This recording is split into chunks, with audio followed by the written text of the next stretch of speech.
সর্বশেষ যে লোকটা জান্নাতে যাবে তাকে আল্লাহ তাআলা জাহান্নামের আগুনে পোড়াতে পোড়াতে ছাই বানিয়ে ফেলবে।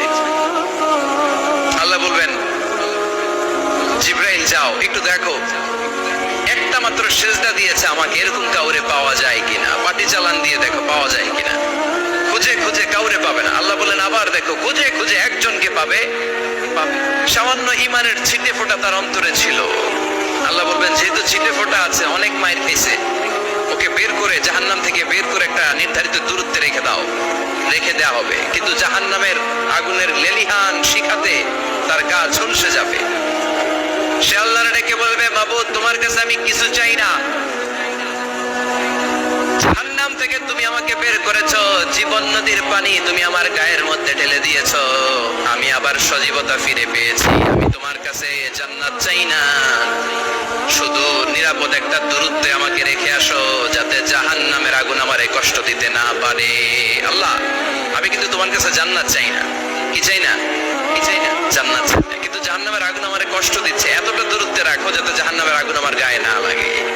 আল্লাহ বললেন, ওকে রাখবো, কিন্তু আমার সাথে একটা কন্ট্রাক্টে যেতে হবে, যে এটা তোমাকে দিলে তুমি আর নতুন করে কিছু চাবা না। সে বলবে আমি রাজি, কন্ট্রাক্ট হয়ে যাবে। আল্লাহ জিবরাইলকে বলবেন, যাও এমন দূরত্বে রাখো যাতে জাহান্নামের আগুন ওরে কষ্ট না দেয়। রেখে আসা হবে, অনেক দিন সে ওখানে আনন্দে থাকবে, আল্লাহ শুকরিয়া করবে, সে মনে মনে বলবে, বেঁচে গিয়েছি, আমি বেঁচে গিয়েছি, জীবনে আর কিছু চাই না, জাহান্নাম থেকে আমি বেঁচে গিয়েছি। অনেকদিন থাকার পরে মনে মনে ভাববে, পয়সা তো গেছি কিন্তু নতুন করে একটু ট্রাই করে দেখি, জাহান্নামের সৌন্দর্যের দৃশ্য একটু চোখ দিয়ে অবলোকন করা যায় কিনা। সে আল্লাহরে ডেকে বলবে, আল্লাহ ইনদি সুআল, আমার একটা ফরিয়াদ আছে। কি ফরিয়াদ? আল্লাহ আগেই বলে রাখি, আমি কিন্তু জান্নাতে যেতে চাই না। আল্লাহ বলবেন, কি চাও? সে বলবে, আল্লাহ তোমার জান্নাতটা তুমি কত সুন্দর করে বানিয়েছো, আমি একটা নজর শুধু দেখতে চাই, জান্নাতের দরজার সামনে নিয়ে যদি আমারে বসিয়ে রাখো, দ্যাটস ইনাফ, আর কিছু চাই না, আর শুধু জান্নাতের দরজার সামনে। আল্লাহ বললেন, তুই না ওয়াদা করেছিস, তুই না চুক্তি করেছিস। সে বলবে, আল্লাহ আমারে হতভাগা বানাইয়া তোমার কি লাভ? সুবহানাল্লাহ পড়ে, আমারে তুমি হতভাগা বানিও না। আল্লাহ বলে, ঠিক আছে, আবার সিগনেচার কর যে জান্নাতের দরজার সামনে বসিয়ে দিলে আর কিছু চাবি না। সে সিগনেচার করে বলে, আমি চাবো না। আল্লাহ বললেন, জিবরাইল বেচারারে ধরে জান্নাতের গেটের সামনে বসায় দে। এবার জান্নাতের গেটের সামনে বসে বসে জান্নাতের সৌন্দর্য দেখা শুরু করবে। সুবহানাল্লাহ, এমন সৌন্দর্য যেটা চোখ দিয়ে কেউ দেখে নাই, কান দিয়ে শোনে নাই, ওই সৌন্দর্য চোখে দেখে, কান দিয়ে আওয়াজ শুনে মাগার ভোগ করতে পারে না। অন্তরে জ্বালা আছে না নাই? এয়ার কন্ডিশনের রুমে ঢুকতে না পারলেও, এয়ার কন্ডিশনের রুমের দরজার বাইরে দাঁড়ালেও এয়ার কন্ডিশনের রুমের একটা ঠান্ডা বাতাস গায়ে লাগে না? কথা বলেন তো। ও যখন জান্নাতের দরজার সামনে দাঁড়াবে, ওর গায়েও এরকম জান্নাতের ঠান্ডা বাতাসের হিমেল ছোঁয়া গাটাকে শীতল করে দিবে। ওই শীতল হয়ে যাওয়ার পরে আর তো সহ্য হবে না, আবার আল্লাহরে ডাকবে, মনে মনে ভাববে, আর একটু ট্রাই করি না, দোষ কি, আস্তে আস্তে অনেক দূর তো আগাইছি। সুবহানাল্লাহ করবেন না? এবার আল্লাহরে বলবে, আল্লাহ ইনদি সুআল, আল্লাহ তুমি যদি কোনো বিষয়ে নতুন করে ডিসিশন নাও, তোমারে জিজ্ঞেস করার মতো কি কেউ আছে? আল্লাহ বলে, না, আমি তো সব রাজার বড় রাজা, মহারাজা, আমার উপরে তো কারো কথা চলে না। ওই হতভাগা লোকটা বলবে, আল্লাহ এত সুন্দর জান্নাত তুমি বানালাম, চোখ দিয়ে সৌন্দর্য দেখি, কান দিয়ে আওয়াজগুলো শুনি, হুর আর গেলমান হেঁটে বেড়ায়, এত সুন্দর জান্নাত চোখ দিয়ে দেখি, ঢুকতে পারি না, আমারে কষ্ট দিয়ে তোমার কি লাভ? ও আল্লাহ, আমারে তুমি মাফ করে দাও, জান্নাতের চিপার মধ্যে এক কর্নারে তুমি একটু আমারে জায়গা করে দাও। আল্লাহ বলবেন, ওই হাক ইবনে আদম, তোর ধ্বংস হোক হে আদম জাত, মা আগদারাকা, তোর যে বড় গাদ্দার আমি আমার সৃষ্টিকুলে কাউরে দেখি নাই, কারণ তুই আমার সাথে চুক্তি করিস আর চুক্তি ভঙ্গ করিস।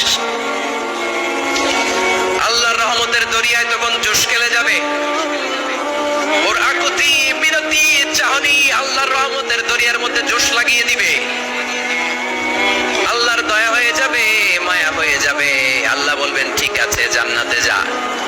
লোকটা এবার এক দৌড়ে জান্নাতের ভিতরে ঢুকে যাবে। লোকটার দৌড় দেখে আবার লোকটারে আল্লাহ ডেকে বলবে, একটু দাঁড়া, একটু দাঁড়া, জান্নাত তো দিছি, তো দৌড় দিলি কেন?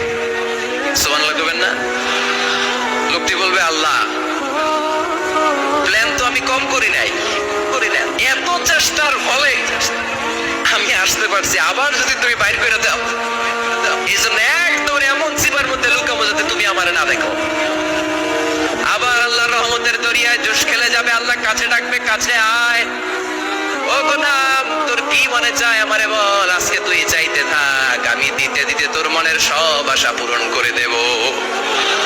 লোকটা খুশি হয়ে বলবে, আল্লাহ আমারে এটা দাও, বাড়ি দাও, গাড়ি দাও, নারী দাও, এটা দাও, ওটা দাও, একের পর এক চাইতে থাকবে, আল্লাহ সব তারে দিতে থাকবে। চাইতে চাইতে লোকটার সব চাওয়া যখন শেষ, সে বলবে আল্লাহ আর আমার চাওয়ার কিছু নাই। আল্লাহ বলেন নো, এত তাড়াতাড়ি যে তুমি খেলা শেষ করতে পারবা না মানুষ, আমার সাথে তোমার এই খেলা আরো লম্বা সময় চলতে হবে, তোমার অনেক কিছু চাইতে হবে। তুই আজকে চাইতে চাইতে তোর সব চাও আমার কাছে বলবি, আর আমি দিতে দিতে তোর জীবন ধন্য করে দেব। সে আবার চাইতে শুরু করবে, আল্লাহ এটা দাও, ওটা দাও, ওটা দাও, আল্লাহ দিতে দিতে সব দিবে। এরপরে বলবে আল্লাহ মাফও চাই, দোয়াও চাই, আর চাওয়ার কিছু নাই। আল্লাহ বলবেন তাই ঠিক আছে, তোরে আমি জান্নাতে ঢুকাই দিলাম, তবে মনে রাখিস তোর জান্নাতটা হবে সবচেয়ে ছোট জান্নাত, আর তোর জান্নাতটা হবে এই পৃথিবীর 10 গুণ। সুবহানাল্লাহ। বুখারীর বর্ণনা, আখিরু মান দাখালাল জান্নাহ, যে লোকটা সর্বশেষ অনেক মাইর খাইয়া রিমান্ডে থাকার পরে জান্নাতে ঢুকবে, তার জান্নাতটা যদি পৃথিবীর 10 গুণ হয়, তাহলে আমাদের সবাইরে ফেরদাউসে ঢুকাতে আল্লাহর কোনো সমস্যা আছে? চিল্লায় বলেন সমস্যা আছে? এজন্য আমরা আল্লাহর কাছে কোন জান্নাত চাই? কথা বলে